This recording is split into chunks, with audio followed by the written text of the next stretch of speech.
Kleiner Mikro. Ich teste auch nochmal das Mikro. Funktioniert wunderbar. Okay, let's start. Good evening, ladies and gentlemen, dear guests. A very warm welcome to all of you. It's a great pleasure to see you here in Hamburg, and I would also like to warmly welcome everyone joining us via livestream. My name is Susanne Wilke, and I'm the head of the Northern Germany Regional Office of the Friedrich Naumann Foundation for Freedom. It's my pleasure to welcome you to this event on behalf of the Foundation. Thank you for being with us tonight for our discussion, Challenge for the West, BRICS and India's Special Role. I'm especially pleased that we are hosting this event together with our valued cooperation partner, the German Asia-Pacific Business Association. Thank you for your support in making this event possible. The topic we are discussing tonight could hardly be more timely. We are meeting just a few weeks ahead of the BRICS Summit in New Delhi in mid-September, at a moment when international attention is increasingly focused on the future direction of the BRICS grouping. This makes today's discussion particularly relevant, as it offers an opportunity to better understand the internal dynamics of BRICS before its leaders come together in India. BRICS has grown significantly in recent years, both in size and in global ambition. At the same time, its members do not always share the same interests or strategic priorities. India, as the current BRICS president, the world's most populous democracy, and an increasingly influential global actor, plays a particularly important role in shaping the future of the grouping. What does this mean for Europe? How should we understand the internal dynamics of BRICS? And what role can India play in a changing international order? These are the questions we hope to explore together this evening. We are delighted to welcome an outstanding group of speakers. First of all, let me welcome Eva Kuhlmann. She's the chair of the Committee for European and International Affairs of the FDP Hamburg. She's going to give the opening remarks to our event. Welcome. Okay, so please stand up. Our keynote presentation will be given by Mr. Pramit Pai-Chaudhuri. Welcome to you, an international recognized expert on Indian foreign policy and political economy. He's also the author of the Friedrich Naumann Foundation's new study on BRICS internal dynamics and India's role, which forms the basis for today's discussion. Following the presentation, we will continue with a panel discussion featuring Mr. Pramit, Professor Miriam Pruss-Hansen, head of GIGA's research program on global orders and foreign policies, and Mr. Toby Chance, member of the South African Parliament and representative of the Democratic Alliance. It's a great pleasure to have you all with us tonight. Yes, thank you. The discussion will be moderated by my colleague and project lead for India of the Friedrich Naumann Foundation, Mr. Stefan Schott, whom I would also like to thank for guiding us through the evening. A special word of appreciation also goes to our colleagues from the Friedrich Naumann Foundation's office in New Delhi, whose expertise, commitment, and preparation have been essential in organizing this event. Their close connection to developments in India has been invaluable in shaping tonight's program. Thank you very much for your outstanding work. The evening will conclude with closing remarks by Sascha Tam, Head of International Dialogue at the Friedrich Naumann Foundation for Freedom. Also to him, a big thank you for sharing his expertise and joining us tonight. And last but not least, before we begin, I would also like to thank you, our audience. We truly appreciate your interest in this important topic, and we hope that tonight's discussion will provide new perspectives and encourage an open exchange of ideas. After the panel, there will be plenty of time for your questions, and we warmly invite you to stay afterwards for our networking reception. We hope you will take the opportunity to continue the conversation with our speakers and with one another. So, thank you once again for joining us. I wish you all an inspiring, thought-provoking, and enjoyable evening. And now a warm welcome again to Ms. Eva Kuhlmann. The stage is yours.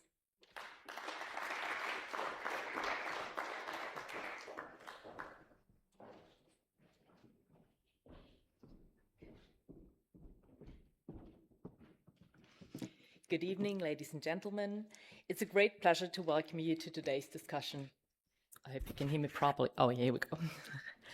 I'd like to thank Friedrich Naumann Foundation for hosting this event and for commissioning the study that provides the basis for our conversation.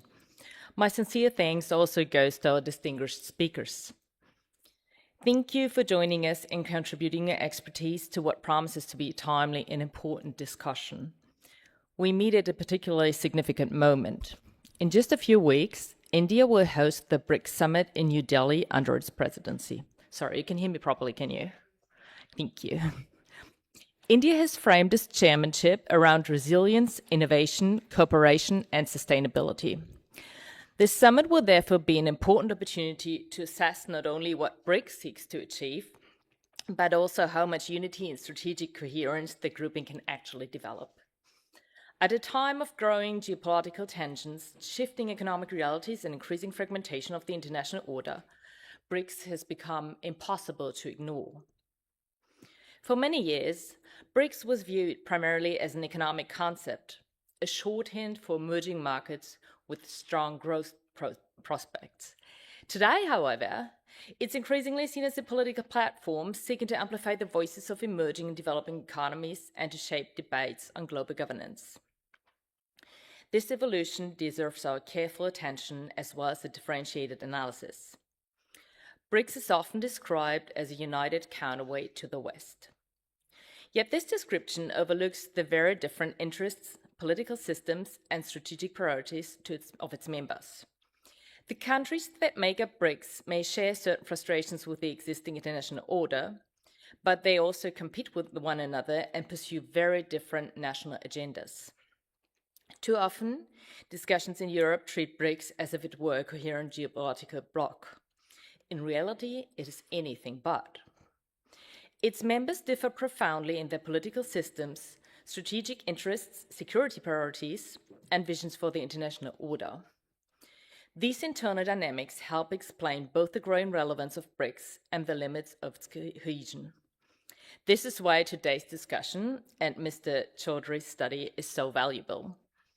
Understanding the internal dynamics of BRICS is far more useful than simply asking whether BRICS is for or against the West. India, in particular, deserves special attention. India is one of the world's fastest growing major economies, a key center of technology and innovation, and an increasingly influential diplomatic actor. It is a member of BRICS, but also of the Quad, alongside Australia, the US, and Japan. It maintains strategic partnerships with Europe and the United States while preserving its tradition of strategic autonomy. India, therefore, does not fit neatly into established geopolitical categories. It often seeks to build bridges between them and to expand its own room for maneuver in the process. For Germany and Europe, this both presents opportunity and challenges. As liberals, we believe that international cooperation works best when it's based on openness, rules, free trade, and respect for international law. At the same time, we recognize that a more multipolar world requires more dialogue, not less. We should avoid viewing every international initiative solely through the lens of geopolitical competition. BRICS should not be dismissed as merely symbolic. It reflects a genuine desire among many countries of the global South for greater representation, more influence in international institutions, and greater room for maneuver in a changing world. These aspirations deserve to be taken seriously, even when we disagree with the policies or political systems of individual BRICS members. For Europe, this means avoiding two opposite mistakes. The first would be complacency, assuming that BRICS is too divided to matter.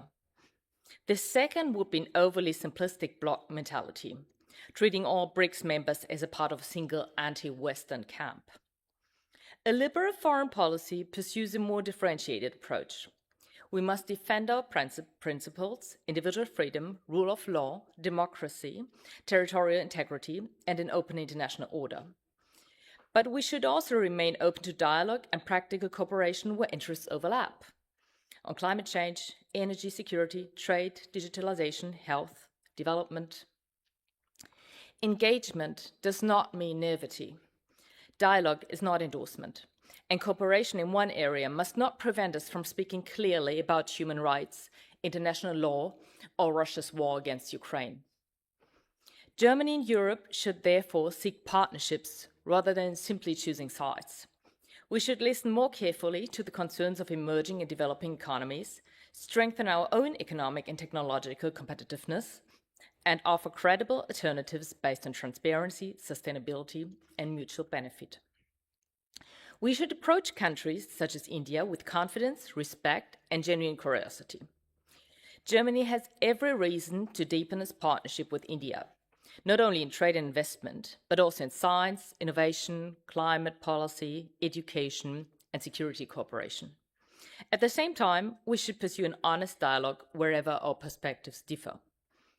This is precisely what institutions such as Friedrich Naumann Foundation stand for, creating spaces for open debate, encouraging intellectual exchange, and strengthening liberal dialogue across regions and political traditions. I hope this evening will help us move beyond simple narratives and develop a more nuanced understanding of BRICS, of India's perspective, of India's distinctive role within it, and of what these developments mean for Germany and Europe. I look forward to hearing from our distinguished panelists about the internal dynamics of BRICS, India's priorities, and the implications for European foreign policy. I'm especially pleased that Pramit Pal Chaudhry is with us today. Thank you for presenting your study and for helping us look beyond the headlines. I wish us all an inspiring and thought-provoking discussion. Thank you very much.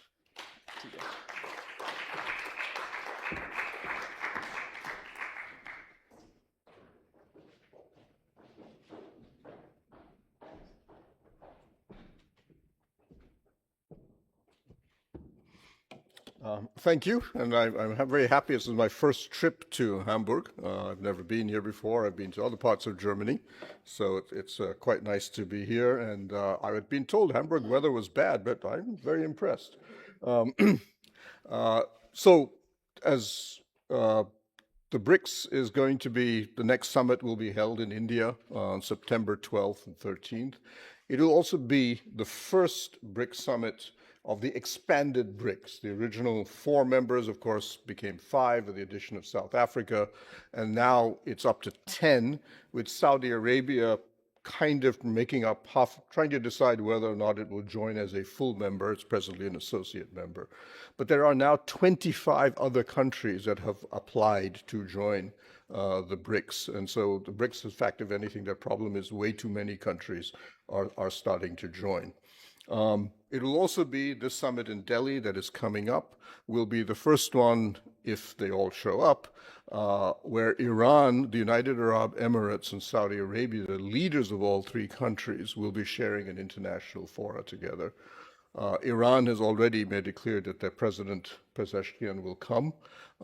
We are still waiting to hear whether Saudi Arabia will show up, and we're expecting representation from the United Arab Emirates. Egypt will also be a new member, and it's a sort of ancillary party to the present conflict in the Gulf. Among the key questions that we're hoping to see determined at this summit will be, where do the new members sit regarding what I'll go into greater length about, is the very clear division between India and Brazil on one side and Russia and China on the other as to the future path of the BRICS. And where these new members sit will be one of the crucial questions that the summit will begin to look at. Particularly because some of those countries, notably the United Arab Emirates and Saudi Arabia, had been assumed to be pro-Western. But what has happened now in the Persian Gulf and their increasingly strained relations with the United States puts that under certain question. As I've mentioned, India and Brazil have been the primary stalwarts against making this an anti-Western organization.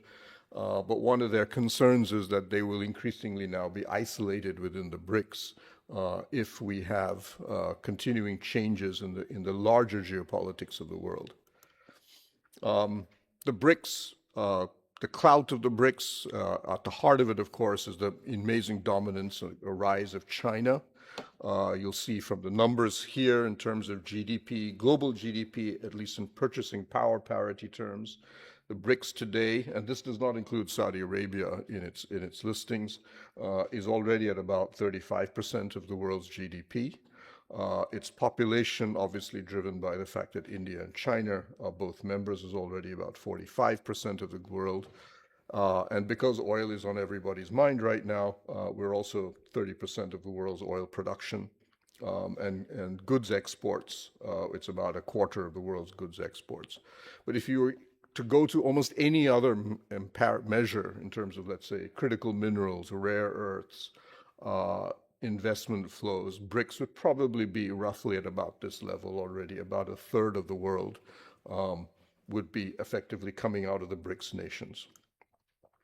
Now, the heart of this, the BRICS, just a little bit of history, many of you may know, the BRICS began under the Russian Foreign Minister Sergei Lavrov, who basically created a so-called Russia, India, China group in 1998. It was almost solely his personal idea. He thought it would create some kind of leverage for Russia in its negotiations with the West. It did nothing of the sort because neither India or China took it very seriously. But then, inspired by the Goldman Sachs report of the so-called BRIC, the future of the BRIC, and the rise of the emerging economies as a separate group from the developing countries, Vladimir Putin expanded this to the BRIC, added Brazil, and then held a summit in Russia in Yekaterinburg in 2009. The BRICS has basically a large portion of its early history, South Africa, of course, joined later on, tended to rise in importance in at least the minds of these 5 original members when the West failed, when the West did something, struggled with itself. For example, the global financial crisis, they tended to take the BRICS a bit more seriously. But when the West incorporated the emerging economies, notably with the creation of the G20, you saw these countries basically stop taking the BRICS very seriously. When I was still a journalist, I accompanied then Prime Minister Manmohan Singh to a BRICS summit. And I remember as we were flying back on the airplane, I asked him, and he was a trained economist, how seriously should we take the BRICS? And he was quite dismissive. He said that an multilateral organization based on an investment bank report is a joke. The G20 is what we will take seriously in India as the primary multilateral economic organization. But however, the G20 has lost its way, and we'll see particularly this year when the United States, President Trump is hosting it, who he invites to the G20 is now increasingly uncertain. I've been told El Salvador will be invited because he likes the president of El Salvador. But the result is going to be that a lot of these multilateral bodies increasingly now no longer are functional in the way they should be, and particularly for the interests of the emerging economies, no longer functional. But the result is that the BRICS is becoming more and more important to a lot of these countries, and it's particularly becoming very important to China. Between roughly 2014 and 2015, in the report I cite, Indian diplomats, they said we saw a distinctive interest in Russia and China into pushing the BRICS as an alternative to the G20 and the G7. Initially the G7, but increasingly they see it as now an alternative to the G20. And importantly, the BRICS has no Western members. And that's really at the heart of what Russia and China have been pushing. So we now have an anti-Western BRICS group. As I've mentioned, these 2 countries at the forefront. Unfortunately, at least in India's view, South Africa has increasingly sided with China in a lot of crucial points. But Brazil and India have been very clear that the BRICS must remain effectively a non-aligned organization, a neutral, geopolitically neutral organization. And this has now basically defined internally what the BRICS has been doing for almost 20 years. And some of these battles, which I would argue have not really been in the public realm, is what I will now describe. But always find this will give you a sense of how strong the BRICS are getting if they were a united group, but just economically. In 2000, the GDP of the BRICS plus, this includes the new members, was half that of the G7. 15 years later, they basically overtook the G7. And in 2025, now they are basically almost 40% bigger than the G7 countries. And at present projection rates, by 2030, 2040, you're going to see them become twice the size of the G7 as in terms of their economic clout. But the real story, I think, is going to be the battles that continue, the geopolitical battles within the BRICS. So I'll point out 3 times in which the BRICS have fought internally over this issue. And so far, because each country has veto power, BRICS is not determined. This makes its decisions not on the basis of a majority vote, but by a consensus. You're members of the European Union, you know what that's all about. So the first one was the battle over the BRICS currency. This was a proposal and a digital payment system. This was a proposal by China, led by Russia, but strongly supported by China, which basically said we need to break the back of the Western sanction system. And we must create a currency that will promote de-dollarization, reduce the role of dollar as a reserve currency. It was not an actual currency, it would be a benchmark currency, which would allow the various BRICS countries to set local currency trade, in other words, trade in their own currencies with each other, because most of the BRICS countries manipulate their currency rates. None of them are free-floating currencies. But I think the more important one was then the proposal that the SWIFT payment system, which is basically the heart of Western sanctions, both by the EU, by the European and American systems, that using blockchain technology, the BRICS could create its own digital payment system. The technology is quite easily accomplished. Most of the BRICS countries, definitely India, already have digital payment systems internally. That we could then completely go around the Western payment structure of the SWIFT. While India has been a victim of sanctions, both India and Brazil basically came out and said, we don't have a problem in principle with this, but we believe that ultimately this will mean that the People's Bank of China will come to dominate the currency payment systems of all of these countries simply because of the sheer size of China. And India was very clear that they would not allow Chinese access into the digital payment system of India. And as a consequence, that proposal then basically fell apart. The next battle, however, went in China's favor, which was the expansion of the BRICS. So in Brazil and India opposed an attempt by China and Russia to expand the BRICS. Their conclusion was that China was trying very hard to reduce the influence of these two countries. But we lost that battle, India in particular, because China ran a campaign against India, arguing that to Saudi Arabia and Ethiopia and Egypt and other countries, that India is trying to keep you people down. And supposedly a lot of their heads of state eventually rang Prime Minister Modi and complained, and eventually said, all right, we have no choice, we have to allow these countries in. And what you saw, interestingly enough, which I detailed in the report, is how the membership was actually designed to fight with each other. So the Iranians came in for the anti-Western group.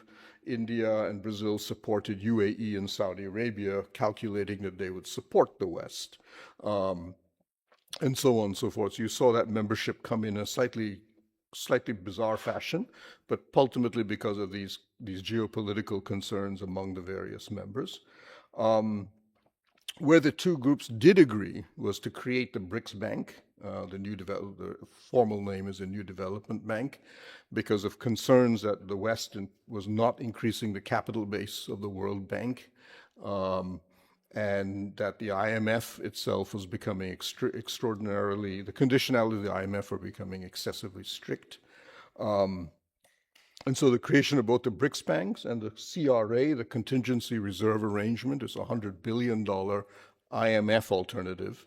The CRA you probably have never heard of because it's never done anything, because while it was driven by the global financial crisis and the Eurozone crisis, it was realized that actually none of the BRICS members ever had a financial crisis after that, and we never used the CRA. All of the members had an enormous expansion in their economies and foreign exchange reserves, and have yet to use it. But the CRA still exists; it's there. It's just never been done. The BRICS Bank is interesting, and one of the reasons all the governments continue to support it, I would argue, are twofold. One is that it uses local currencies in payment systems. It is prepared to accept ruble or renminbi or the rupee for a lot of their projects. So you don't have to use dollars or euros or yen. And India's case, India tried to support it because it was part of an Indian attempt to get China to accept international rules regarding how it deploys its capital. Remember, China had launched the Belt Road Initiative and so on, and India said, well, we'll support the BRICS Bank, and China is the single largest shareholder, and also the AIIB, the Asian Infrastructure Investment Bank, again dominated by China, as long as they accepted the disciplines of the international system. In other words, basically roughly the same rules as the World Bank and the Asia Development Bank. That worked, but the problem that we had was that, and I'll show you later, China just basically rooted its capital outside the BRICS and the BRICS Bank and the AIIB. More recently was the Ukraine war. Russia just tried to get the BRICS Bank to finance projects in Russia that had been sanctioned by the West. And India and Brazil led the battle against that, arguing that would only result in the BRICS Bank being sanctioned. This resulted in some bad blood, especially between Moscow and Delhi, because Moscow accused India of leading it, but again, the veto of India and Brazil together effectively stalled that. So, simple notification of how little China cares about international rules and finance. 95.5% of China's external capital flows are done completely outside international financial rules. AIIB and the BRICS Bank represent less than 5% of what they do. And it was been very clear to India, at least, that China is not remotely interested in having anybody tell them how they spend their money overseas. So where is the future of the BRICS Bank going to be? The rivalry between India and China remains extremely intense. Even as we are speaking now, roughly 5,000 to 7,000 Indian soldiers are in a border standoff with the Chinese in the eastern Himalayas. Not well publicized. Well, neither government is making a noise about it, but they are actually in a military confrontation. But it's not clear that India will be able to sustain that position, at least when I've talked to Indian diplomats. Lula, for example, in Brazil, he is of a left-wing orientation, so he actually thinks de-dollarization is not a bad thing. And one of the problems we face is many of these countries, even if they are pro-Western in their position, have been so either angered or horrified by the Trump administration that they are no longer prepared to hold that position anymore. That's definitely the case we've been seeing in Brazil. The other thing which we're starting to see, and it's actually a sensible one, is South Africa, when they joined, argued that the BRICS needed to become more oriented towards representing the global South. In other words, not just the emerging economies, but also the LDCs, the least developing countries. And with these new members, countries like Ethiopia and so on joining, we will see a lot more of that voice. The least developing countries as a whole will be joining the BRICS Bank, the BRICS in larger numbers. Many of them have already joined the BRICS Bank. You don't have to be a member of the BRICS to be a member of the BRICS Bank. And we've seen a lot of other, Bangladesh and others have joined the BRICS Bank as well. And the Chinese have been very clear that they want the BRICS to become the voice of the global South, because we face a problem in the international system, which is namely that there is no multilateral organization that now represents the global South. The G77 is dead, the non-aligned movement is defunct. You can go on a whole set of these organizations created in the 1970s in particular have basically fallen apart or have become irrelevant. And China is already, when you talk to the Chinese, are very clear about this, that they do now more trade with the global South than they do with the developed world. And becoming the leader of a multilateral organization that represents them, in their view, is going to be something that they feel that they can get away with. And obviously what I mentioned earlier, that the perception of Western decline, both of Europe, but definitely the United States now, is feeding into this larger idea that the BRICS should become is going to become something bigger for the global South. We don't have too much polling data on the BRICS, but as you can see, the rest of the world, as opposed to the G7, there is almost double the amount of support among those who actually know about the BRICS among the rest of the world, and this obviously represents mainly the global South and the developing world. A lot more negativity in the G7 about the BRICS, which is fair enough, but again, not so much elsewhere in the non-Western world. Favorable view of China, and you'll notice that the countries that are most likely to have a strong, a positive view of China are low-income countries. India is unusual, in fact, in being a lower middle income country and being extremely hostile to China. In fact, we have almost the same hostility as Germans do. But above that, if you look, you can see more, the lower the income the country is, it's more likely to see China in a positive view. These are the latest figures. If you were to posit that against America, which has seen a savage decline in approval ratings across these same countries, it looks, for China in particular, it looks very nice. We will see China push that agenda next year because the BRICS Summit will be held in China. And India in many ways expects that this will be the last summit in quite a while, because it'll now be almost a 15-year cycle before we end up holding the summit next time, that we will see a lot more of the anti-Western agenda coming through. So I'll just end by saying that nobody's claiming that the BRICS is functional as an organization. It's not. And given its very bizarre origins, it's not a coherent organization in the way that most multilateral, there's no history behind it, there's intense rivalries within it. But those rivalries are now shrinking to basically just, I would argue, India versus China. Because almost no other country, and the Chinese are quite open when they talk to us, they say, ultimately all the new members have more to do with China than they have to do with you or anybody else. And we will win this battle eventually because we're patient, we'll take our time. We know the BRICS will take a while to build, but they are very clear in their mind that this is going to be the future of their multilateral structure they will develop. And as I've said, at the heart of it will be that the West will not be part of this. Let me end there, and the rest of the panel, be free to join upstairs.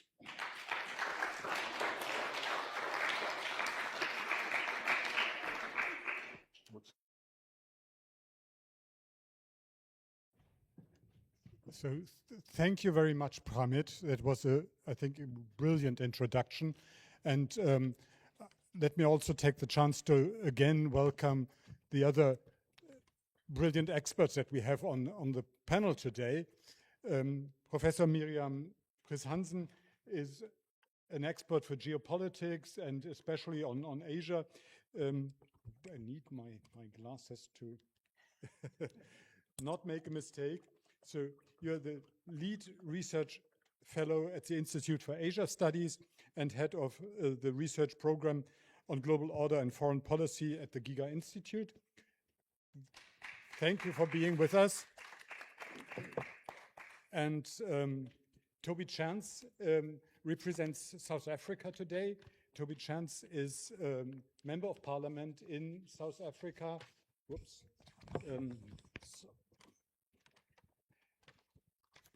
He is with the DA, the Democratic Alliance, which is just a partner party of Friedrich Naumann Foundation in South Africa.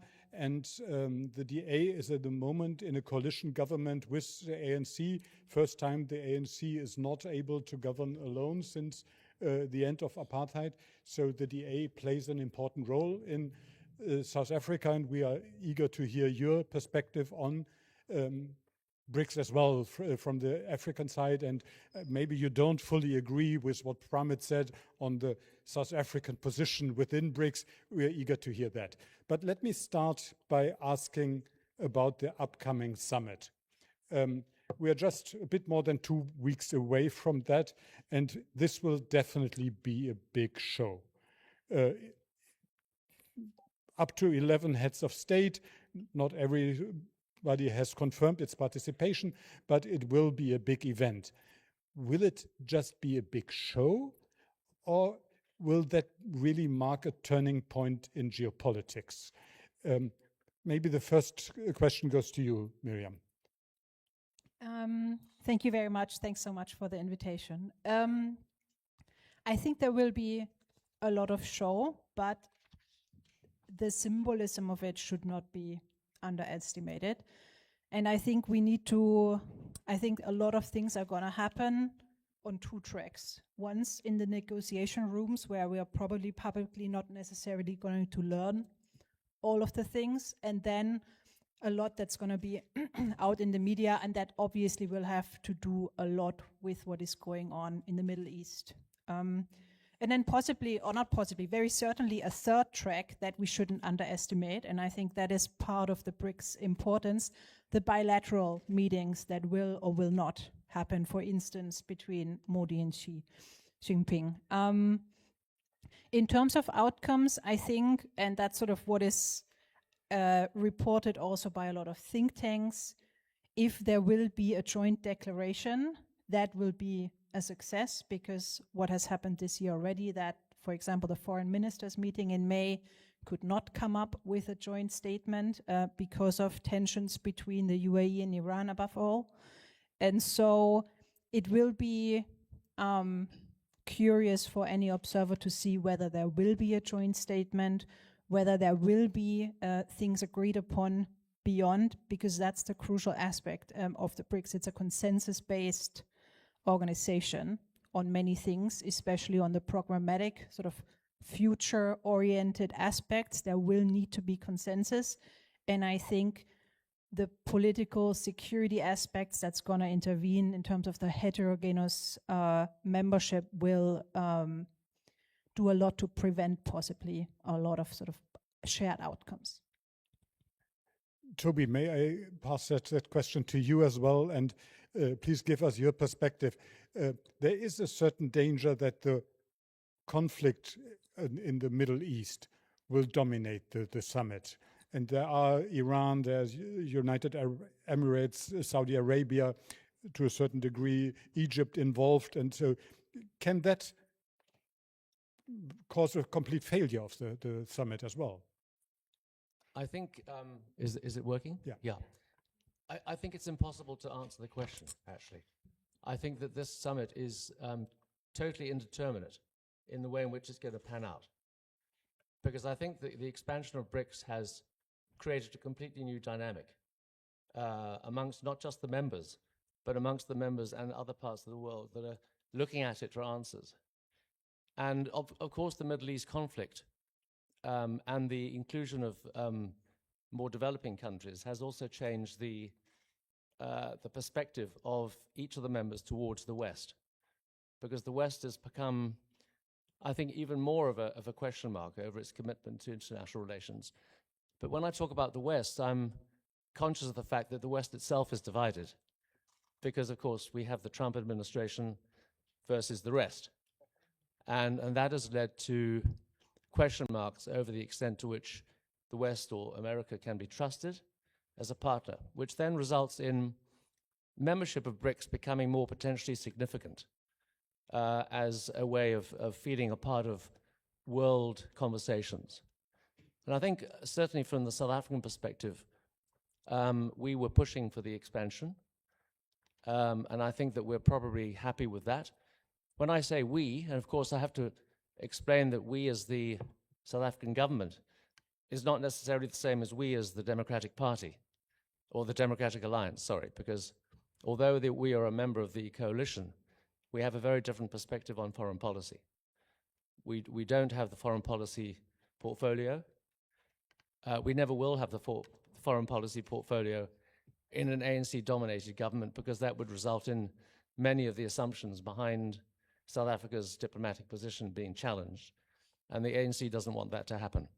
But going back to the question, I think a lot is going to depend on India's chairmanship, the way it's going to be able to finesse all the conflicts, and also many of the background discussions, which we don't really know about, and the extent to which, as you were saying earlier, the signatories are able to make a consensus statement at the end.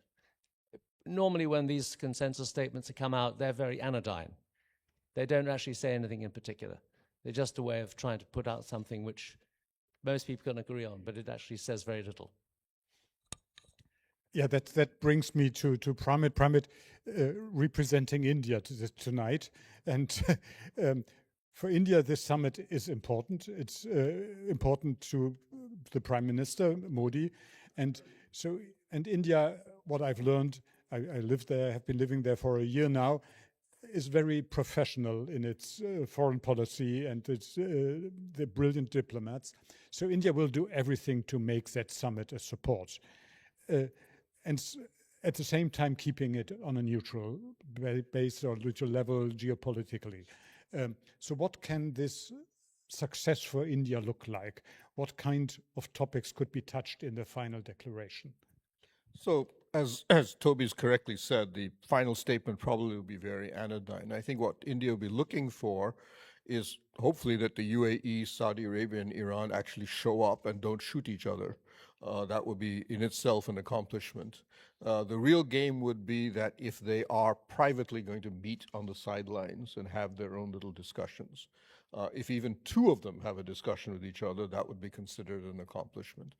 And we're still waiting to see whether we expect the UAE to show up in some form. Saudi Arabia is very clearly nervous about whether it wants to come in to that, and that's fine. The second part of it will be, and this is, I think, just on a slightly bigger story, which is the one thing the BRICS is actually very supportive of is green transition. If you look at the BRICS Bank, for example, the bulk of its loans are to renewable energy and infrastructure. One of the things when India hosted the G20 a few years ago is the Indian diplomats spoke to 140 governments around the world, especially in Africa, Latin America, and asked them, what do you, even though if you're not a member of the G20, what would you want the G20 to do at? And they all said roughly the same thing. Digital transformation, green transition, we don't want to be left out. But what we're not seeing is that the multilateral organizations like the World Bank are doing anything about helping us in these areas. So part of what India will be looking at is, can we get a convergence within the BRICS on promoting these transitions? The problem will be geopolitical, that India and China both have digital technologies, neither of them want to have anything to do with each other. And so how do you get around that problem? Green transition is a bit easier. The game, though, is to increase the BRICS Bank's capital base or create a new body, which is something they've been looking at de-risking private capital flows into those areas. Again, the problem is different. The BRICS Bank is structured so that each member has to give the same amount of initial capital. The problem there we face is South Africa, not because of South Africa's unwillingness to give money, it just doesn't have that much because it's a much smaller economy than the others. But if the other BRICS members now come in, can we change that? Because then we'll have Ethiopia as the real bottleneck. So that's another second part of what they'll be looking at. The third part of it is going to be the fact, which is a little bit more complicated. There are now over 60 BRICS bodies, little organizations from vaccines to connectivity to infrastructure. Most Indian diplomats I speak with, so what we're starting to see is China take over a lot of these bodies and slowly build up what may potentially become a rival to the World Trade Organization in terms of standard setting for trade and investment. And there India is a bit stretched because India is not a major trading power. And our capabilities and ability to support that will be difficult. But the game is, yes, if we can try to figure out a set of principles at least on that, again, aligning more or less with the existing Bretton Woods structure, that would be seen as an accomplishment by India. Let's take some minutes to have a deeper look in the interest of the different BRICS members. I mean, we've talked about these two groups, China and Russia on one side, pushing to make BRICS an anti-Western initiative, and India and Brazil on the other side, and South Africa more leaning towards China. I would like to start with looking at the autocracies. So are China and Russia really the same, with the same position in this respect? Miriam, could you answer to that? I can try. I'm neither Russia nor a China expert, but I think they are, I mean, to say it briefly, pushing for some of the same outcomes, but underlying different logics. I mean, for Russia, the whole avoiding sanctions, it's a matter of survival, right? And all of the other pacts is sort of a matter of survival as an actor in the global system, economically, politically. For China, and some of the goals align, it is a matter of slowly building up the kind of structural dominance it wants to achieve in the world. So in that sense, the urgency, I mean, China, I think what I've learned from my colleagues that work on China is China has a lot of patience. And so I think while some of the goals are aligned, the pressures, the urgency, and the underlying logics are very different still. And I think that results in, some of the friction there as well. Yeah, thank you. So, Toby, that's your chance to explain the South African position. Yes. Is it really leaning towards China, or is that too simple? Yes, it is leaning towards China. I mean, if you look at for example, the trade relations between South Africa and other countries, South Africa's biggest trading partner collectively is the EU, although China is our biggest trading partner as a country. Third comes the United States, and then Britain and Japan. So we also have to look at the trade balance between South Africa and the BRICS nations, as well as other countries. We have a trade deficit with BRICS across the board. Every single country, virtually, we have a trade deficit.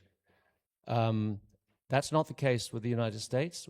South Africa has a trade surplus with the United States. And with Europe, it's more even, although we now have a trade deficit with the EU. In terms of South Africa's balance of exports, most of our exports are primary goods, minerals, agricultural goods, unrefined metals. That is certainly the case with China. China represents 80% of South Africa's trade with the BRICS countries. So China is totally dominant. And I think politically the ANC leans towards China because they see it as a counterweight. They also see China as an unexplored market for value-added goods, which we are really dependent upon more and more because of the value add to job creation. But I think so far as South Africa's strategy at the BRICS Summit, and what are we aiming to get out of it? I think what we are aiming to get out of it is strengthening our relations with the new members in particular. And I think we probably want to become the lead of the smaller groupings. We're the largest economy in Africa. We're bigger than Egypt. We're bigger than Nigeria. A lot bigger than Ethiopia. But that also, the background to that is that we have a lot of internal issues which make our African brothers not happy. There's a lot of immigration resentment. There's a lot of xenophobia in South Africa. And that is also creating problems for South Africa diplomatically. So I think the main point I want to make is that we will see this as an opportunity for South Africa to cement its place in BRICS as a lead representative of the South, the global South. Thanks. Pramit, would you help us to understand India a bit better? I think for Germans especially, this is a difficult position India has with its non-alignment or multi-alignment. We grew up, most of us, in the times of the Iron Curtain, so you were either on one side or the other. You were either west or east, or you were either friend or enemy. So, and India is somehow standing on all sides at the same time. So it's a BRICS member, it's a G20 member, it's member in some other organizations. It's talking to everybody. How is that possible? Please let it help us understand that. Well, India officially has 120 languages, so talking to different languages is not that hard. Our constitution has, I think, 25 recognized languages now. So yes, I think that at the heart of it is one, arguably hubris on the part of the Indian leadership going back to independence, that India is large enough to be effectively an independent pole in the international system. But it's also driven by a sense that India, as Henry Kissinger once said, India lives in a tough neighborhood. It has Pakistan, it has Iran on one side, it has China above it, it has Myanmar as its other neighbor. So geopolitics in India is much more crucial to its thinking than necessarily values or trade or investment, because India has to go to war. It maintains a military of 1.5 million men and women because of that. I mean, one of the reasons in my argument about South Africa is not criticizing South Africa. It's a perfectly legitimate position South Africa takes because it doesn't have the geopolitical challenges we have. And we have one extremely hostile neighbor, because the one country we do not get along with is China. And literally since 1958, India and China have basically not agreed on anything with each other, and that relationship just gets worse. But we also recognize that China is 6 times our size in GDP, and that we don't expect anybody to fight on our behalf against China. So we have to be prepared to work to should we say, both talk and fight at the same time with China on a regular basis. But yes, I think the heart of it, one time, as told me by a retired senior diplomat, he says, look, our problem is that if China is the core of our geopolitical problems, on the maritime side, we don't have a problem. We have a lot of democracies we can work with, which is why the Quad exists. Japan, Australia, the United States, and also, if you want, Korea and Indonesia and so on. The land side, the Eurasian side of it, if you wish, there are no democracies. Pakistan, Iran, Central Asia, Russia, there are no democracies. So we cannot afford that on the land side of it, that these countries should ever join China and Pakistan against us. So we must maintain a relationship with Iran. We must maintain a relationship with Russia, neither of whom have any problems with India. But under no circumstances will we ever want Russia, China, Iran, and Pakistan to join against India, because that would actually be an enormous challenge for India. So we keep them neutral. Or as one of our former ambassadors to Russia, and I asked him, I said, what is the point of the Russia relationship? It's obviously a declining one. Russia has less and less to offer. No Indian ever goes to Russia. There are more Indian students in Ukraine than there are in Russia today. And he just said, fundamentally, when India and China fight, we have to keep Russia neutral. And that is at the heart of what we have to maintain with the Russians. Fortunately, as he said, they're a bunch of gangsters. All you have to do is give them some money, and they're happy. So we have to also treat them with a bit of respect. So we have streets named after Tolstoy, statues of Alexander Pushkin and stuff like that all across Delhi, and they're happy. So these are things that we do to keep them, but it's a simple, very hardcore balance of power geopolitical struggle. Luckily for India, I would argue, is that because we're heading to be the fourth largest economy in the world, we are a huge importer of hydrocarbons, various other reasons. Most countries we find are happy to come and talk to us. So they're very happy. Nobody wants to get into the bad books of India, but nobody expects us to ever be an ally in the normal sense of the word. And most countries are happy with that. The Iranians, for example, and the UAE, and Saudi Arabia, and Israel are all countries who are strategic partners of India. And they don't have a problem with this. I've asked an Iranian ambassador once, I said, you know, we are the biggest buyers of Israeli weapons in the world. And he said, as long as we will never tell you who your enemies or friends should be, but don't let your friends decide who your enemies should be. And he said, we and you are alike. We are both fiercely independent countries. Iran is perfectly happy with that. Let's have a look at why BRICS is so successful. But as we have more topics to cover, so I would like to ask you for a bit shorter and to the point answers. I know this is also not so easy to explain, but we have to somehow simplify. So why are the multilateral organizations, the Western-dominated multilateral organizations, no longer attractive in the global south? Miriam, do you have an easy answer for that? Yes, I think they're still very attractive. They're just making it very hard for them to actually have their voice there.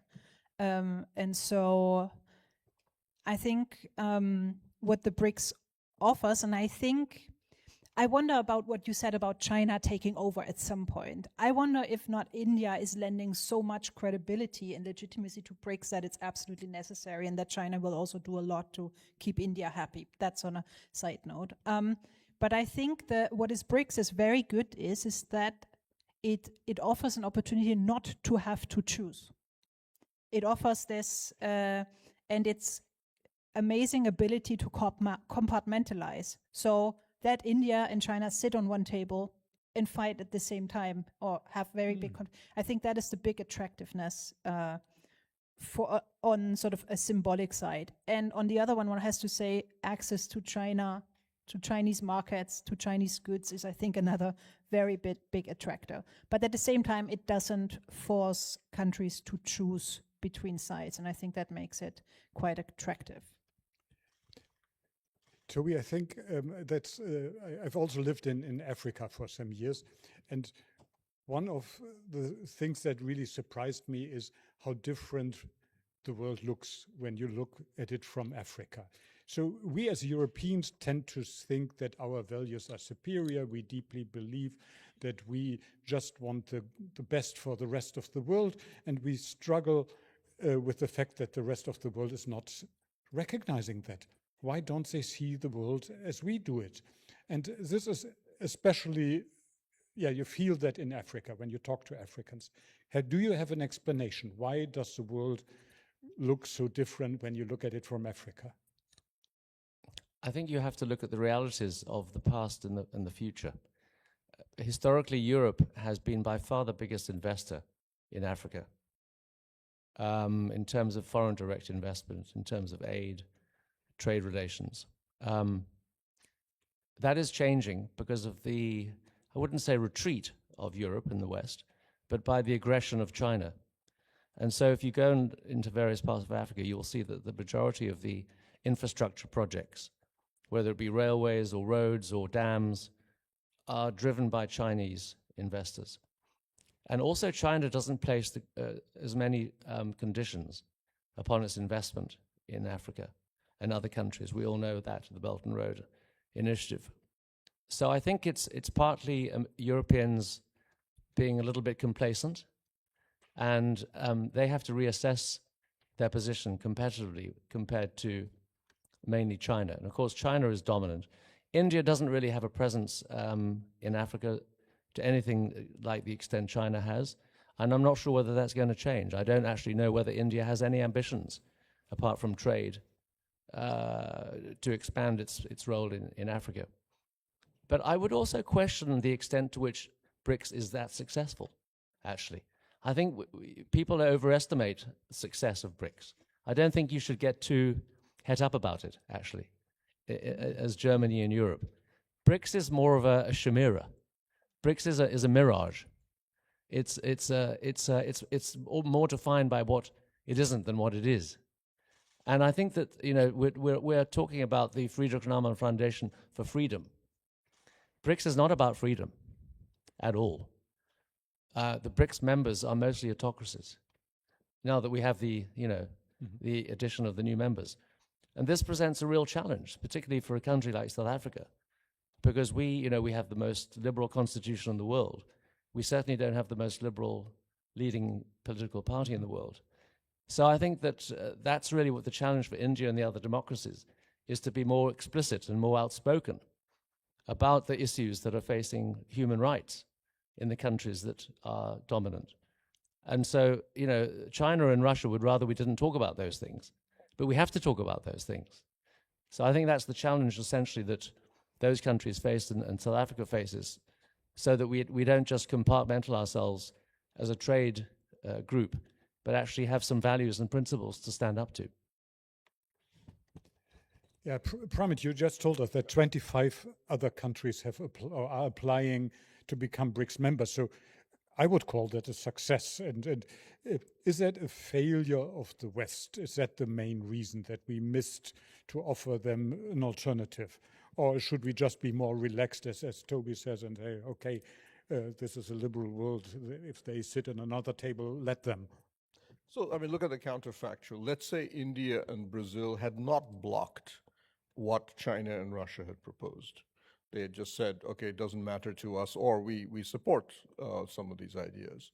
You would have then had a BRICS currency, which is broad purpose would be to provide an alternative to the dollar. It wouldn't necessarily have succeeded, but remember there was another Russian proposal, which was let's create a gold-backed currency of the 5 central banks of the BRICS, in which would slowly grow because it would be like what the dollar was before Nixon. And the idea was that it would not have much liquidity at the beginning, but slowly it would become, because it's gold-backed, effectively a stable reserve currency alternative to the dollar. That was shot down right at the beginning, but if you had even done the present one, you'd have started to see, the idea was at least, that a lot of trade, especially by China, a lot of countries are nervous to do trade in renminbi because the Chinese are completely untransparent about how they set their currency. But a benchmark currency set by the 5 countries potentially could have attracted more interest and would have been essentially a growth. But in my view, the creation of a BRICS digital payment system would have been transformational because it would have knocked off a third of the world from the SWIFT system, at which point Western's financial sanctions would have almost certainly collapsed. It would be almost impossible for the US or the EU, which are right now, this is their primary weapon in the international system, would have essentially ceased to exist. Similarly, if the BRICS Bank had been allowed to expand, it's only about a 50 or $60 billion loan portfolio right now, which is about 1/10 of the World Bank. But China wanted it to be much, much larger. And if that had been allowed to happen, you would have had a genuine rival to the World Bank. Because a lot of the members, new members who are applying, are looking at the BRICS Bank and saying, if I can make payments in non-dollar and get project, then it's so much easier for me to function as an economy. You would have started to see literally a genuine alternative to and one of the biggest failures, and I remember this because the Biden administration had complained to the Indian government about this, is that the World Bank, the bulk of green energy finance in the world is private. But your problem is there's no system for a global South country to de-risk that finance. You can't get insurance for that. And the World Bank does not do that at all. They have an organization, MIGA, which is supposed to do that. MIGA's record is pathetic. They've actually had one bad loan in their entire history, indicating that they don't take any risks at all. And the Biden administration had complained. In fact, Janet Yellen had said, at one point, we need a new Bretton Woods body, which is specifically about green finance. It was never created. The Trump administration has gone the opposite direction. It has withdrawn or destroyed 60 international climate and environmental organizations now. So we're seeing a total reversal. So again, the potential for the BRICS Bank to do something on that path would have been there. So you could have had a whole bunch of things. And interesting, South Africa led the idea of military exercises by the BRICS. And I think it was at the Durban Summit, South Africa actually held a BRICS naval exercise, which had actually not been cleared by the other BRICS members. India in particular and Brazil, both Brazil sent an observer, India refused to be part of it, saying we're never cleared by us. But that was the first time we actually had a military, it was about maritime security, but you had a naval exercise under the BRICS banner.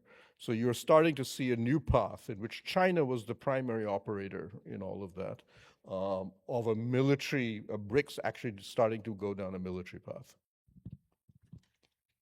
In Pramit's presentation, we've also learned how China sees the future of BRICS as a platform for cooperation with the countries and among the countries of the Global South, and a instrument to align their interests and to articulate their interests on a geopolitical level. Isn't that a legitimate reason? I mean, this doesn't exist. We see how these economies and these countries become politically and economically more and more influential and important. So why shouldn't they align their interests? Toby, if we start with you. No, it's totally legitimate if you're a Chinaman. And obviously, as you said, China has a very patient outlook on diplomacy and most things. So they're prepared to wait. They're prepared to hope that the Trump approach to international relations will persist.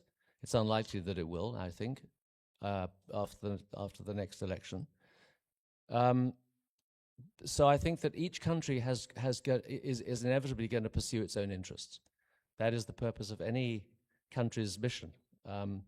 And those countries are going to obtain different things from different relationships. Remember that South Africa, for example, is a member of the G20. We were the chairman of the G20 last year, and all countries turned up apart from America. South Africa was also de-invited to the G7 meeting in Paris just a few months ago because of American pressure. I'm sure that America won't invite South Africa. So that means that we have a gravitational pull towards BRICS because it gives us a more stable platform. But I just want to pick up on another point in your earlier question. I think that if you look at debt, African debt, the debt holders are mostly Western banks. And I think the most significant thing that the West could do to reassert itself in Africa would be to introduce a debt forgiveness strategy and introduce a way in which we can see lower interest rates for capital invested in Africa. That would have a massive impact. And I think that would do a lot to shift perceptions around who actually cares more for African development, China or the West. I saw you nodding when Toby said it's a legitimate interest. So why should we be concerned? Maybe we can put it this way. Is there a worst case scenario, something you see that the direction BRICS could go that really is damaging the interests of the West or becoming a threat to the values that we stand for? Yeah. So I think one thing we need to see and be very clear about for all of the BRICS members, BRICS is one option of many in a multi-aligned world. And I think what you just said, as long as we see shared interest, it's going to be important. But I think BRICS, I mean, I've been following the BRICS since 2009. It's been going, up and down. And I think there's no reason, like, if countries do not see their interest pursued via BRICS, it's not going to disappear, but it's going to, bob along without much impact. And I think that is definitely something that can happen in the future with the expanded BRICS and the absence of sort of shared outcomes rather than only shared grievances. the worst case scenario. So I think what we can see is this coming together of Trump, the breaking apart of the Western alliance, and now BRICS. And BRICS doesn't need to agree on something. It can just sort of not agree to stuff. I mean, for example, on the European case, it cannot agree to condemning the Russian war. And by that is already, at least for the EU, a pretty bad outcome. It can, and that can extend to all kinds of issue areas. So the ability to veto by not agreeing to things, by coordinating to not agree to things, I think is already a pretty big thing in a time where the Western alliance is breaking apart at the same time. So I think I would that put as the, rather than, building up a NATO-like structure, I think that is highly unlikely, but blocking global governance efforts in various directions is a pretty big threat. I mean, isn't BRICS somehow a surprising construct? It's such a diverse group. Autocracies, democracies, completely different stages of economic development, diverse interests, and still it's so successful. So that there must be something, and something. Can we grab that a bit clearer, or describe it a bit clearer, and is that something that should threaten or scare us? Pramit, maybe you can answer that. Right. So as I've made the argument in the report that the BRICS basically was going nowhere until about 2014, 2015, where a series of events, but particularly the rise of China as an economic power, really saw China begin to take the BRICS much more seriously.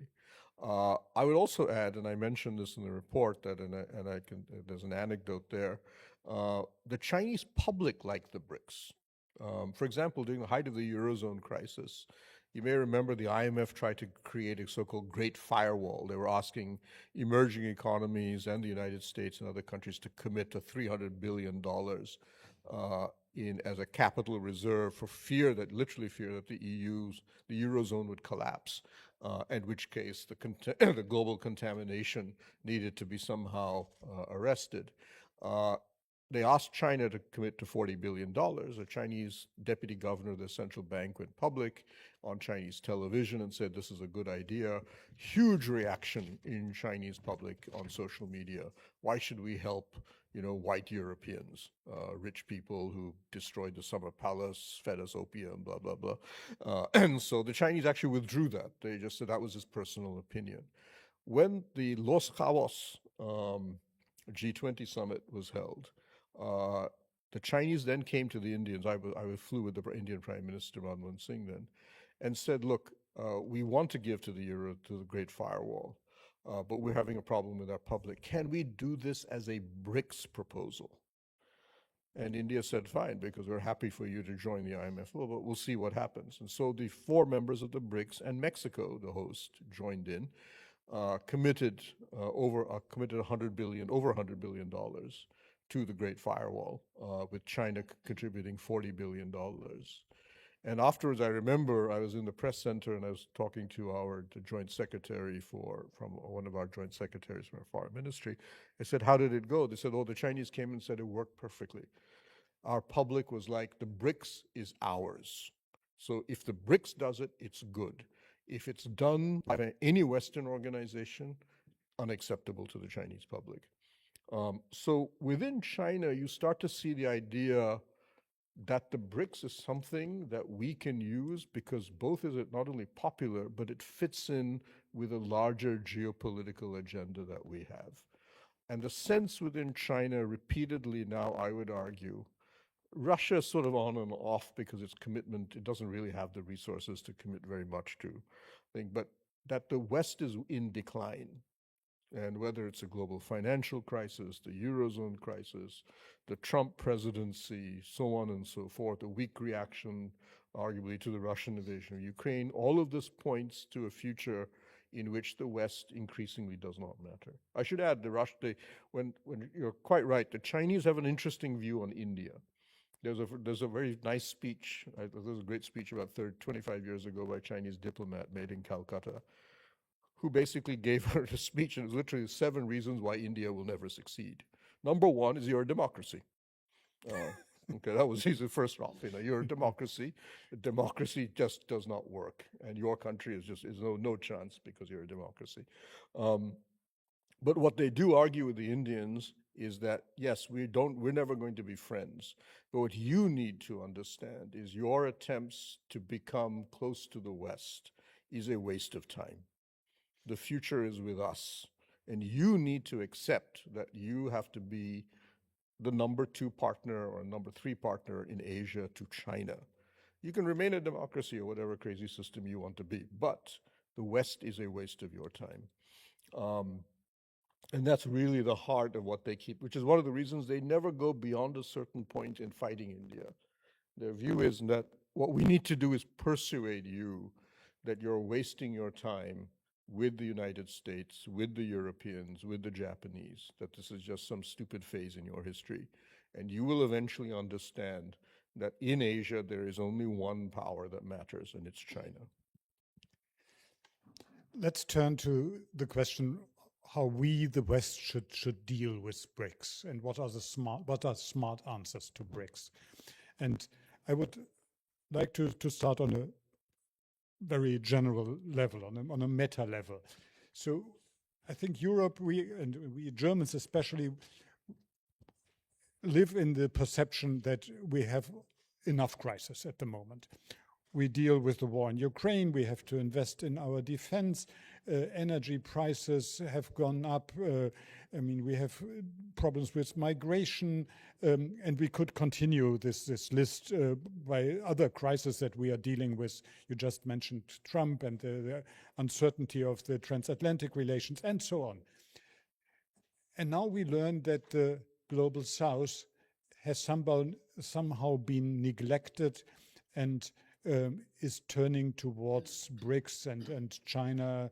And so do we have to refocus and pay more attention to the interests of the Global South? Miriam. Yeah, definitely. And I think there's some rethinking. So far, what one could say is that the EU, Germany, has been reactive to things that happen in the Global South. It has seen the Global South primarily through its lens about how it perceives, for example, threats emanating from there. And I think what we need, and I think, for example, and that you can do, it can be seen that now finally the EU-India free trade agreement has been concluded. The EU-Mercosur agreement has been concluded with some, problems along the way. So I do think it needs to take a more active and less reactive stance. And I think with regard to BRICS, what it absolutely should not do is to throw all BRICS into one, but by focusing on bilateral incentives, bilateral sort of win-win situations, I think that would be the way to go, because by sort of throwing all BRICS into one, which Trump has done, for example, this threat of tariffs on whoever contributes to that sort of BRICS payment infrastructure has actually produced the opposite by sort of pushing them together. And so I think by treating all BRICS as one, it makes it much more harder for Modi or Lula or whoever to argue that it's not anti-Western. So I think more active, less reactive response. Speed, I think, is a matter, because I think many will know the saying, if you talk to China, you get an airport. If you talk to the EU, you get a lecture. I think there's truth to that. And so speed, non-hypocrisy, CBAM is going to be a big problem if we need to talk about that. I think there's a lot of things that can be done, but I do also see moves in that direction. Toby, I think you mentioned that the course of history goes in the direction of China. And we saw the figures of the economics or the development of the domestic products of the BRICS plus compared to the G7. So what chance do we have when the economic facts point in this one direction so clearly? I think the first thing is that everybody likes to belong to a club. And most of the new members don't belong to clubs, not any clubs of any significance. So that in itself is an attractive proposition for them. Come and join us, you know. And politicians, speaking as a politician, politicians love symmetry. They love that to have their photograph taken, you know, in a line alongside all other world leaders. And I'm afraid that is one of the you know, the features of being an egotistical individual. You like to be seen to be amongst others who are leading the world, and that's a very cynical viewpoint. But I don't think it's to be dismissed. And I think that the other point is Europe mustn't, or the West. Remember that the West isn't the West geographically. The West is a set of values. The West includes Australia, Japan, South Korea, Canada, Europe, South Africa potentially. Those values are very important to the world's stability and continuation of development. If you look at the principles of the rule of law, property rights, freedom of the press, democracy, those things underpin and have underpinned human development for the last 200 years. I think it would be a grave mistake for Europe and the West to abandon those principles. So I think there is a fight back here. You know, Russia and China are not in favor of human rights. They're not in favor of personal freedoms. And those are facts that are going to come back and bite them at some point. It's certainly within Russia. And if you look at the inevitable curve, okay, forecasting is not exactly a science. And I think that we can't necessarily expect China to just have continual growth forever and a day. I don't think that's necessarily the prospect. China is a middle-income country, and it's potentially hit the the middle-income trap. So there is unrest potentially in China as well. So it's a race. I think China is seeing that there's a race to get to the global dominance before it starts to have its own internal problems. So the West mustn't give up. You know, the West must continue to be assertive of its values and promote those values to other countries of the world, and maybe create institutions which allow them to join. So, for example, the Commonwealth is an example of a club which, I mean, there's absolutely nothing in common between members of the Commonwealth other than their association with the old British Empire. But many countries that have never been part of the British Empire now want to join the Commonwealth. Why? Because it's a member of a club that has commonalities. They have the games every couple of years. You know, they do these sorts of things. So maybe the West needs to think about what type of club can we create that would enable other members to join that would be a counterbalance to BRICS. I should add that we've allowed Mozambique and Rwanda to join, neither of which are part of the British Empire. So Germany can apply. You know what I mean? Maybe we should. I said the United States should join. They actually are a former British colony. What comes out of the report very clearly is that so far, India and Brazil stopped many anti-Western initiatives that came from China and Russia. Is there a way that the West can support this role that India and Brazil play? I imagine that it's really difficult because India, and I assume Brazil as well, don't want to be seen as Western proxies, doing Western agents doing the job of the US or Europe. So it has to be done in a smart way. And do you see a way to do that, Pramit? So one of the things we're starting to see, which is somewhat outside the BRICS, is what Mark Carney, the Canadian Prime Minister, in Davos called middle power strategies. This was also laid down by India, by our foreign minister in speeches in January and August last year. He just said we in India have a problem. We all have a problem, which is that the two superpowers no longer are willing to underwrite. In fact, are now prepared to undermine the international system. We must embrace middle power cooperation. Japan has been really at the heart of that for India. I mean, the amount of work we now do with the Japanese, including, for example, I was working with the Japanese government on a combined Indo-Japan plan for Africa. The pivot to Europe by India is now the second part of that. We'll see that. We'll see an FTA with Canada probably signed this December. at the same time, especially since Canada is now under siege from the United States. Already under the Quad, we work very closely with the Australians on a whole set of even bilateral issues. And these middle powers are basically all democracies. It's not an immediate element of that, but it's just a natural progression among these countries. So the game for a lot of us right now are starting to see is we're looking at India working with the Japanese in Africa. We're looking at working with other countries, some of these other, with the Australians in the South Pacific. India now has a Pacific Island Forum in a part of the country India has never had any relationship with whatsoever.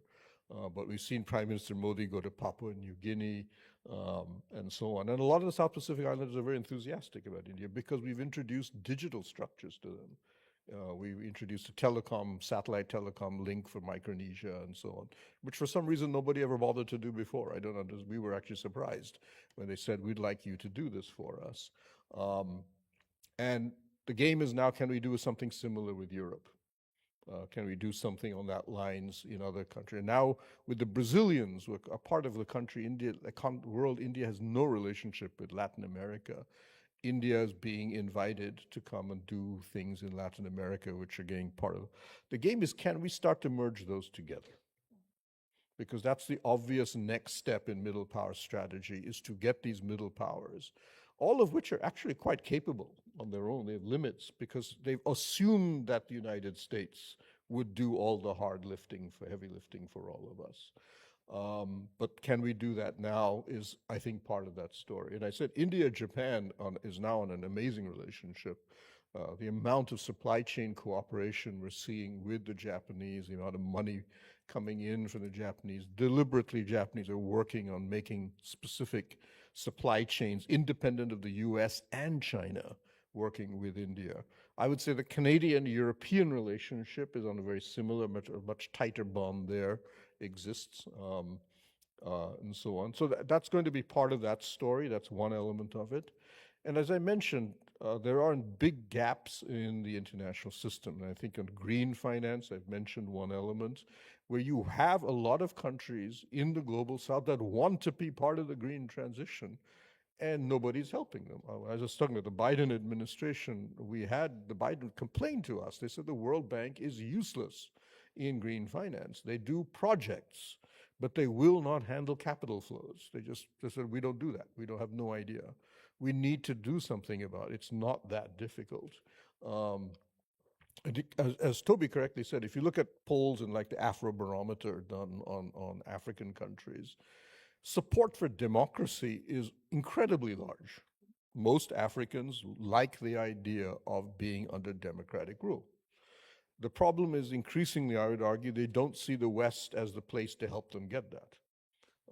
We've seen, for example, in the Sahel region, I also lived in Africa for 13 years of my life, is the complete collapse of French influence across the Sahel in West Africa. It's been staggering that this is a part of the world that was completely oriented towards France. They are now extraordinarily hostile to France. You've seen that collapse. You've seen a similar problem with Britain and the Anglophone countries. We're seeing bit by bit, a lot of the Africans just saying there's no point in talking to the Europeans. I mean, Trump just hates us anyway, so it's not even pointless talking to him anyway, but we don't see what the Europeans bring to the table anymore. So some kind of coherent policy on that front is needed. And again, I'm hoping the middle powers we can work with. One of the reasons India and Japan are working together on this is our polling that the Japanese did. They said the Africans are not hostile to India or Japan. They're just seen as neutral countries, and that they're happy to work with us if we can provide them something. Before we open the discussion for questions from our audience, I would like to do one last round with you, talking about free trade, foreign direct investments, and also the existing multilateral institutions like IMF, World Bank. So obviously, these institutions are not working perfectly. They are not open enough or accessible enough. And these instruments like trade and investments, how can we improve that? What needs to be done to make these traditional Western instruments more attractive for the global South as a counterweight against BRICS? Toby, Can I open that? Yeah. Yeah, I think a lot is said about free trade by countries that don't practice free trade, unfortunately, and that is partly the reason why the WTO has lost its reputation, its significance, because it doesn't enforce its rules. So, for example, in South Africa and many African countries, we see huge surge of Chinese exports coming in through our country, whether it be motor cars or steel or other goods. And we seem to be powerless to deal with it, whether through tariffs or through negotiations, at a bilateral level. So I think that the financial institutions or the world institutions that monitor and manage world trade have got to be more assertive, first of all. But secondly, I think that the countries that have been the major trading partners, again, I come back to the point about trade finance, have got to be more aggressive and more open towards facilitating trade finance and making it possible for countries to actually engage with each other. Certainly within Africa. Africa's internal trade represents only 20% of its total trade. And I think that if that were to be facilitated through institutions backed by the West, that would have a catalytic effect on development within Africa. Non-tariff barriers are a real issue within African countries, and that's something which I think also can be facilitated by the West, because we'd have to deal with things like port entry and exits, corruption at border posts. The road infrastructure is terrible, the rail infrastructure doesn't exist. So those are the things that I think could really make a difference to Africa's perception of who has a real interest in our development. Whoever, Pramit, go. Yeah. Trade and investment. India is not a major trading country, but it is increasingly, curiously enough, an investment source, not because of the Indian government, but because of the private sector of India. So Toby mentioned that India doesn't really factor in capital flows to Africa.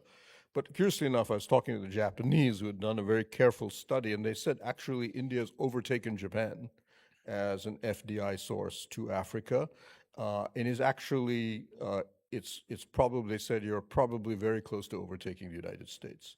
So I was surprised. I said, I don't think the figures in India. They said that's because you're looking only at the government's figures. A simple example, one of the biggest conglomerates in India, the Tata Group, is the third largest or second largest in the country. They said the Tata Group is the largest industrial manufacturer in Britain as well. It happens to own huge numbers of companies in Britain. They said, but Tata, when it invests in West Africa, does it through Tata Britain. Why? Because capital costs are cheaper in London. It's easier to raise than it is in India. But obviously what is registered in the books of, let's say, a Nigeria or a Liberia is that it is FDI from Britain, even though it is 100% owned by an Indian company. So he says, once you calculate all of that, you suddenly find India jumps right up to being the third or fourth largest source of FDI now in Africa. And they said this is multiplied across a whole set of different companies in East Africa, for example, and so on. And that doesn't even include the Indian diaspora, which in places like Kenya and Uganda are phenomenally wealthy in terms of their economic profile. So for the Indian government, I think part of the Indian government needs to do is capture this in its own head, because I don't think the Indian government recognizes this itself, or what this means in terms of what it can do. So that's part of that story. I think trade facilitation, correctly, I think is a huge problem, because unfortunately, things like CBAMs make it even more difficult to calculate over these things. So what we need to be able to do is work out a degree of standardization, which is much simpler for the Global South. You end up putting in way too many regulations, all that happens is no trade takes place. You need at least to have a second bunch, which is the problem with the WTO, in my view, is that it became so incredibly difficult to follow the millions of different standards that were being imposed, that a African, Latin American country basically just said, this is impossible. I will just export 1 or 2 basic commodities and I'll go to sleep. And supply chain integration basically just disappears altogether, especially high-end supply chain integration. The other thing that I think, especially in Europe, will need to accept eventually is you have to go down a plurilateral path. Global standards are simply not going to cut it in this world today. The geopolitics is now incredibly poisonous. The weaponization of supply chains across the board is much greater than even what is in the public realm right now.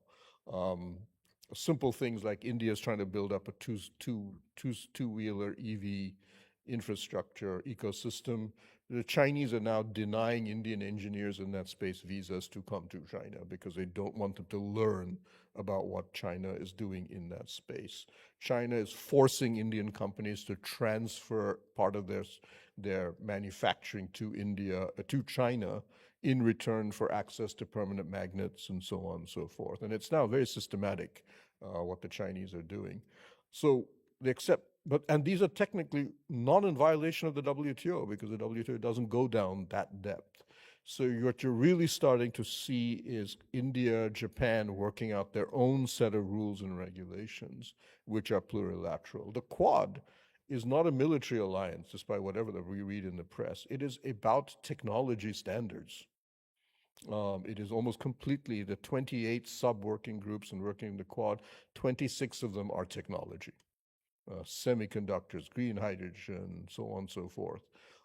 It's about the future of advanced industrial technology standards among those countries. And these are the kind of things that we now have to start looking at. And the global side, sadly, we should hold on to it. It's important.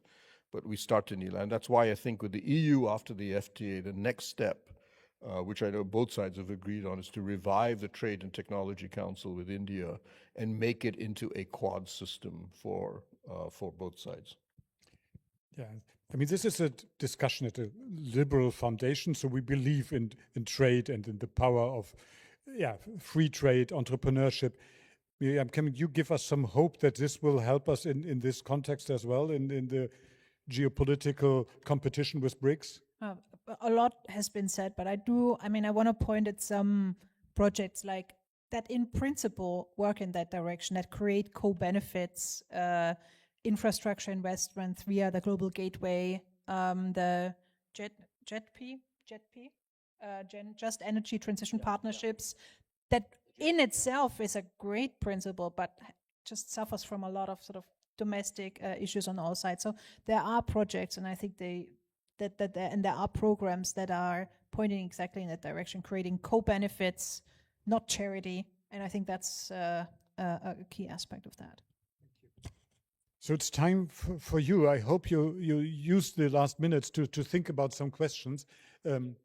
Whoever wants to go first. Do we have mics? Yeah. We don't? But I think the room is not so big, so... We can share one of ours, yeah. We can share one here. Yeah. So who would like to go first? Anyone that's always... This is now a BRICS microphone.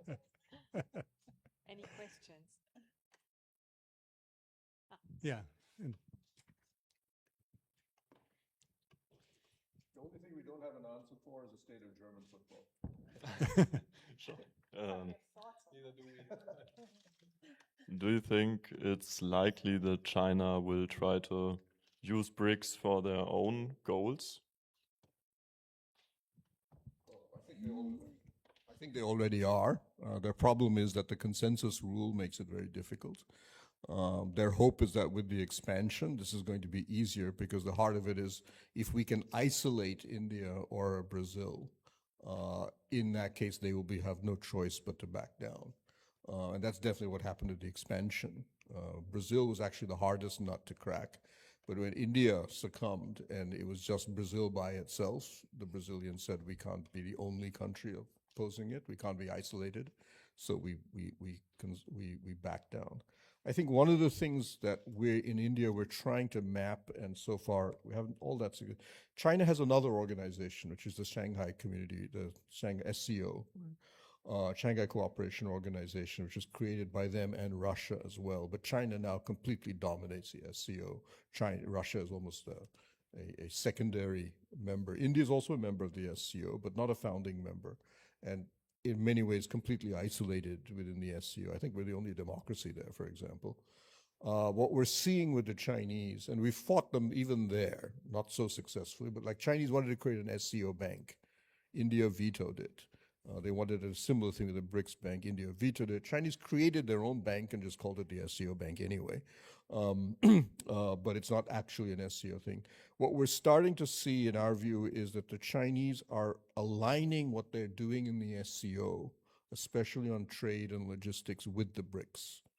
And our view is that fundamentally the Chinese want to merge those two bodies together at some point, not necessarily formally, but create, in effect, two bodies, one on the Eurasian side and one on the global side, which will effectively both be dominated by China, but will become increasingly oriented to what Chinese standards and trade and concepts are.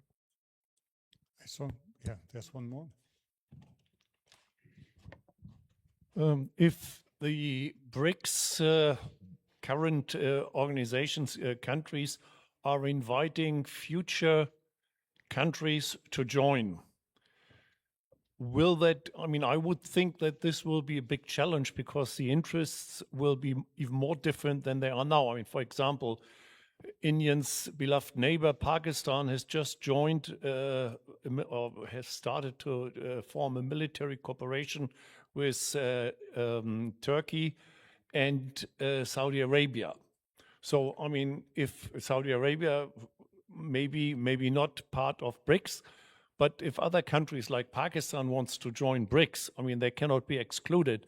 But that would then, I mean, be a big confrontation with India because, I mean, we all know they don't like each other, to be polite. That I can tell you will not happen because India will use its veto on Pakistan. In fact, China doesn't even bother to promote Pakistan as a member simply because they know there's no way they can get a consensus. I mean, the expansion only works, new members can join if all the members agree on it. That has to be a universal, unanimous support, which is why, for example, in my view, South Africa, that's why Nigeria is not a part of it, because South Africa, a little wary of allowing Nigeria. Nigerians are really angry that they've never been invited. But it's very clear that South Africa is not interested.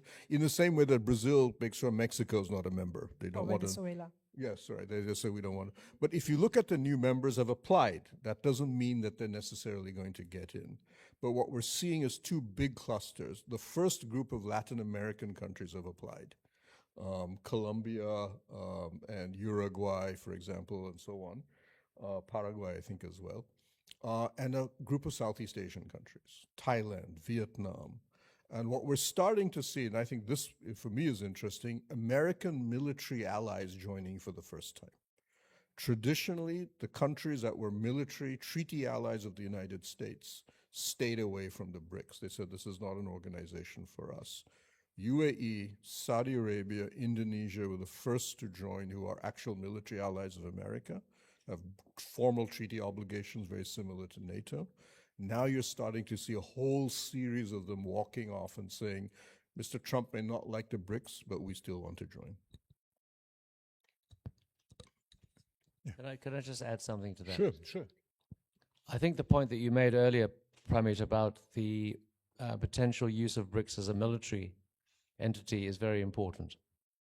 So just to clarify what he was saying, there were naval exercises off the coast of South Africa at Simonstown base, which involved Russia, China, and Iran. And that was at the invitation of the South African Navy. But when President Ramaphosa became aware of it, he basically told Iran to get lost because he knew the consequences of that with America would be dramatic. But the Iranian ships came, but they were observers. I think that if the new BRICS members start to succumb to Chinese pressure to have military ties, then that will become a serious problem. Whether that is part of China's endgame is hard to say at this point, but certainly I think that would cause a rift, which would be very difficult to negotiate out of. Yes. Yes. So good evening. Thank you for the wonderful discussion. I just have one question from the European Union's lenses. When I look at BRICS, Brazil, I would go in another way. Russia and China do not have FTAs with EU. Brazil and South Africa does. India is on the path of concluding an FTA. How is then, and also as Mr. Chaudhary mentioned about Vietnam, UAE already holding FTAs with EU. What is the internal feeling of BRICS considering European Union as a partner, or can it be segregated as the term of West?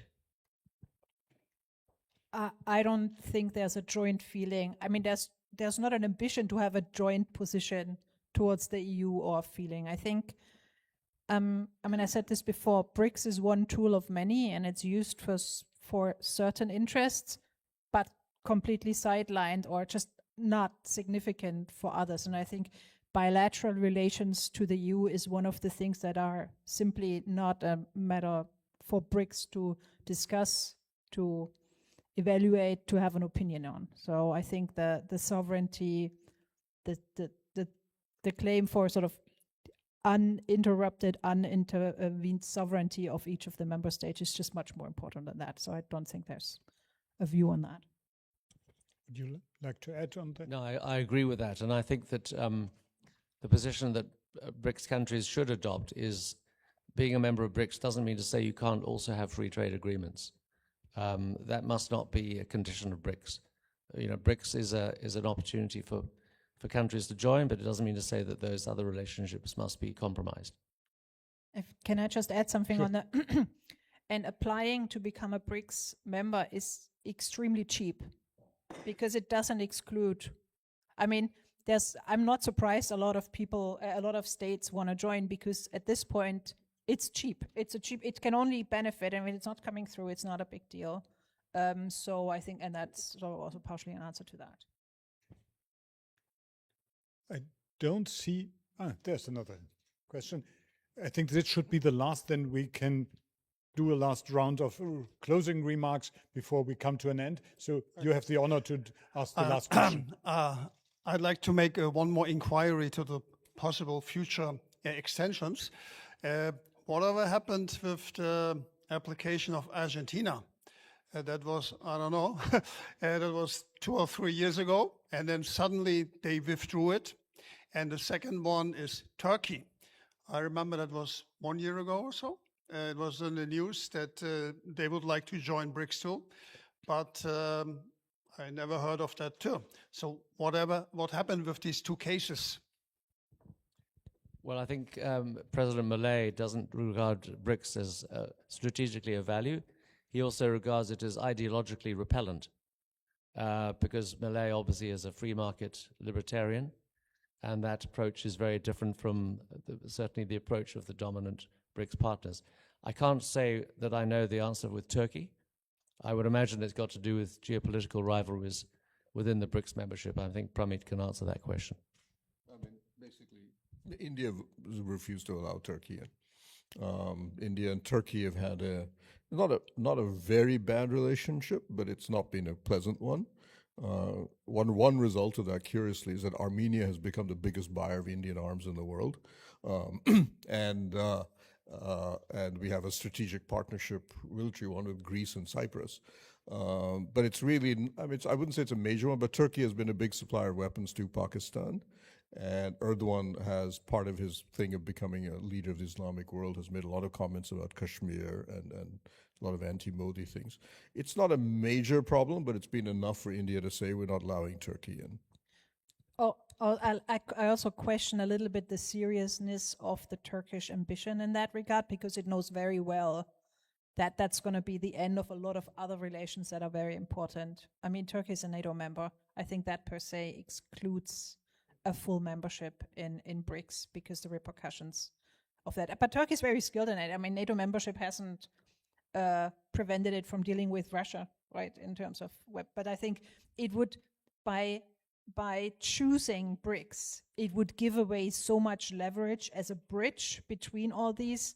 I don't take it that serious. I think Turkey has been very good in signaling that it could if it wanted to, but I'm not sure it actually really wants to.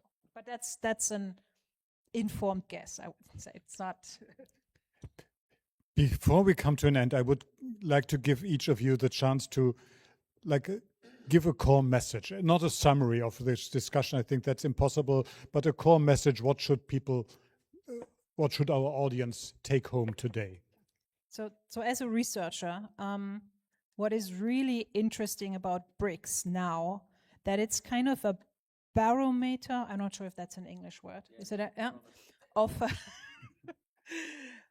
of how in a fragmenting world, these what we call sort of polycentric, like this rise of plurilaterals, how it's actually, if it can work, if they can come to conclusions. I mean, I was waiting for the word Carney to fall in the middle power, but how is this sort of variable geometry, that's how he called it, of different plurilateralisms overlapping, issue specific, how is it going to work? And BRICS is a great test case for that. So as a researcher, no matter the normative implications, that really interests me.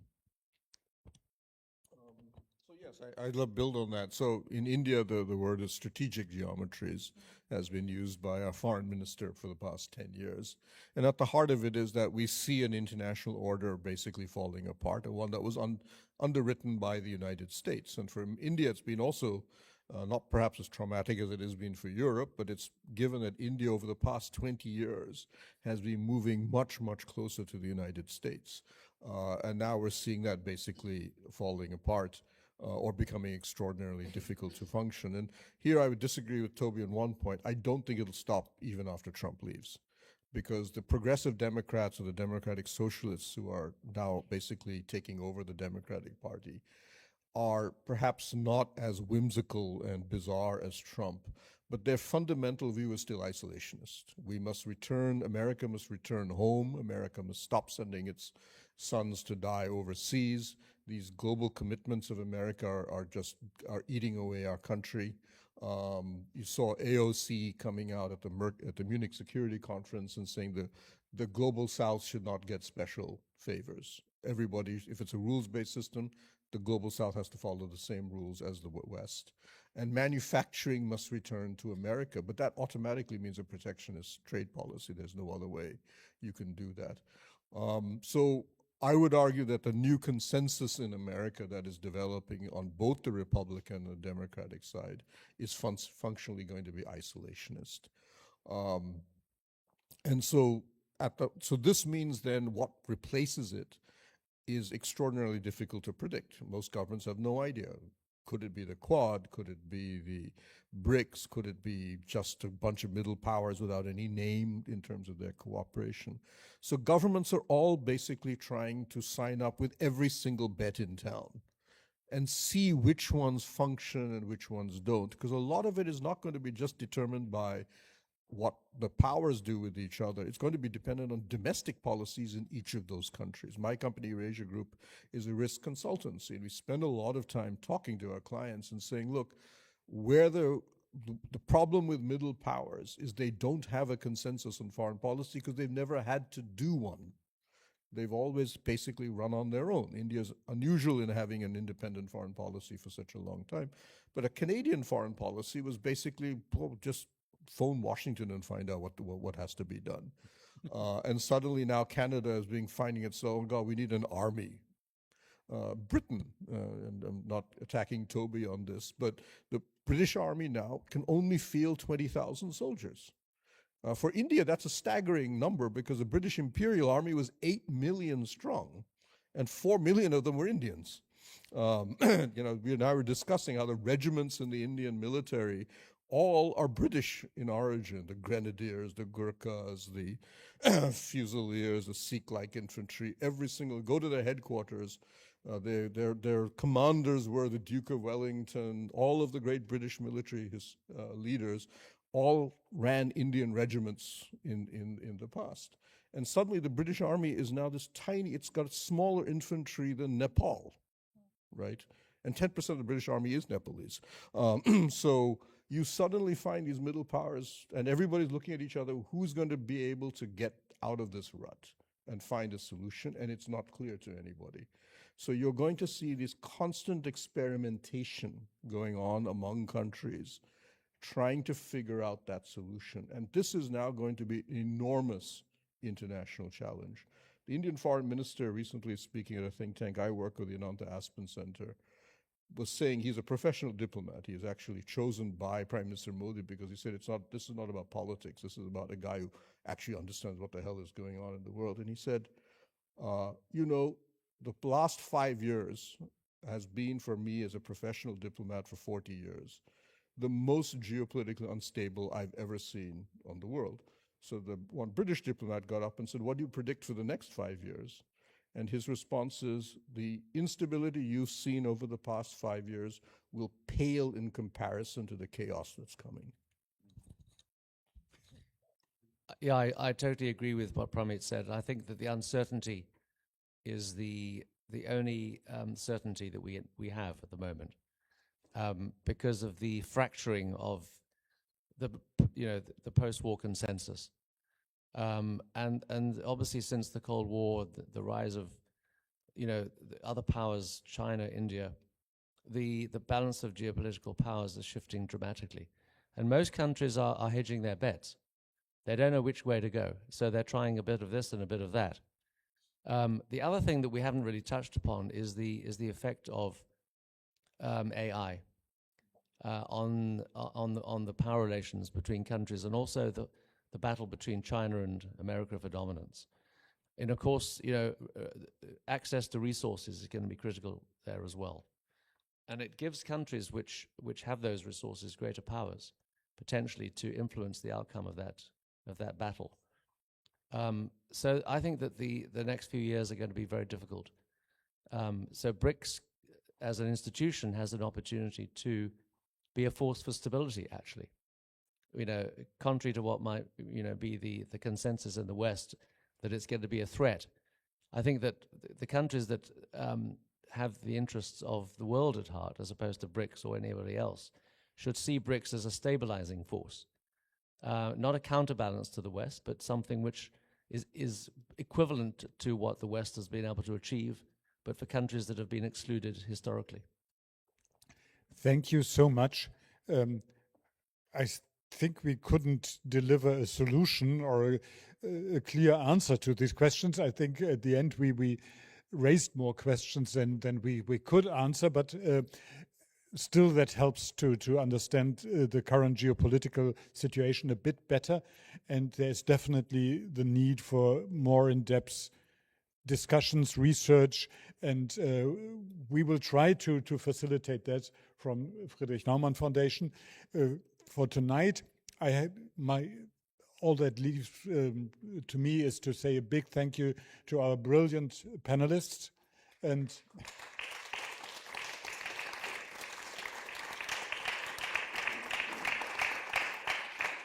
now I invite my dear colleague Sascha to give the closing remarks.